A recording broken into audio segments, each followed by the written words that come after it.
ವಸಿಷ್ಠ ಮತ್ತು ವಿಶ್ವಾಮಿತ್ರ ಈ ಇಬ್ಬರು ಮಹರ್ಷಿಗಳ ಹಿಂದೆ ಒಂದು ದೊಡ್ಡ ಇತಿಹಾಸವೇ ಇದೆ.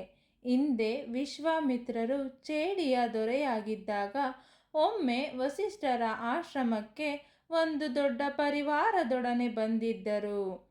ಅಷ್ಟೊಂದು ದೊಡ್ಡ ಪರಿವಾರವು ಮುನ್ಸೂಚನೆ ನೀಡದೆ ಬಂದಿದ್ದರೂ ಅಲ್ಪ ಕಾಲದಲ್ಲಿಯೇ ಅವರೆಲ್ಲರಿಗೂ ಭವ್ಯವಾದ ಅತಿಥಿ ಸತ್ಕಾರವನ್ನು ನೀಡಲಾಯಿತು.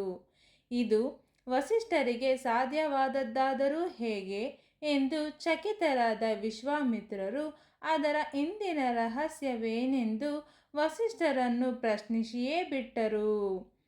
ವಸಿಷ್ಠರು ಸಬಲ ಎಂಬ ಹೆಸರಿನ ಪವಿತ್ರ ಗೋವಿನತ್ತ ಕೈ ತೋರಿದರು. ಸಬಲಳು ಮತ್ಯಾರು ಅಲ್ಲದೆ ಮಹಾಗೋವು ಕಾಮಧೇನುವಿನ ಮಗಳು. ಸಬಲಳು ಏನು ಬೇಕಾದರೂ ಕೊಡಬಲ್ಲವಳಾಗಿದ್ದಳು. ರಾಜ ತನಗೆ ಆ ಹಸು ಬೇಕೆಂದ.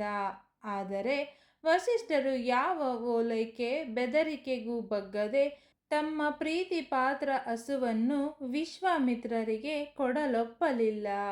ಕೊನೆಗೆ ರಾಜ ವಿಶ್ವಾಮಿತ್ರನು ಸಬಲಳನ್ನು ಎಳೆದೊಯ್ಯಬೇಕೆಂದು ಸೈನಿಕರಿಗೆ ಆಜ್ಞೆ ಮಾಡಿದ. ಸಬಲಳು ತನ್ನನ್ನು ರಕ್ಷಿಸಬೇಕೆಂದು ವಸಿಷ್ಠರಲ್ಲಿ ಮೊರೆಯಿಟ್ಟಳು. ಅವಳು ವಿಶ್ವಾಮಿತ್ರನ ಬಳಿ ಇರುವ ಸೈನಿಕರಿಗಿಂತ ಹೆಚ್ಚಿನ ಸಂಖ್ಯೆಯ ಸೈನಿಕರನ್ನು ಸೃಷ್ಟಿಸಬೇಕೆಂದು ವಸಿಷ್ಠರು ಸಲಹೆಯಿತ್ತರು. ಸಬಲಳಿಗೆ ಅರ್ಥವಾಯಿತು. ವಿಶ್ವಾಮಿತ್ರನ ಎಷ್ಟು ಸಂಖ್ಯೆಯ ಸೈನಿಕರು ಅವಳನ್ನು ಎಳೆಯತೊಡಗಿದರೋ ಅದಕ್ಕಿಂತ ಹೆಚ್ಚಿನ ಸಂಖ್ಯೆಯ ಸೈನಿಕರು ಸಬಲಳ ಪರವಾಗಿ ಹುಟ್ಟುಕೊಳ್ಳುತ್ತಿದ್ದರು. ಕೊನೆಗೂ ವಿಶ್ವಾಮಿತ್ರನ ಸೇನೆ ಸೋಲನ್ನುಂಡಿತು.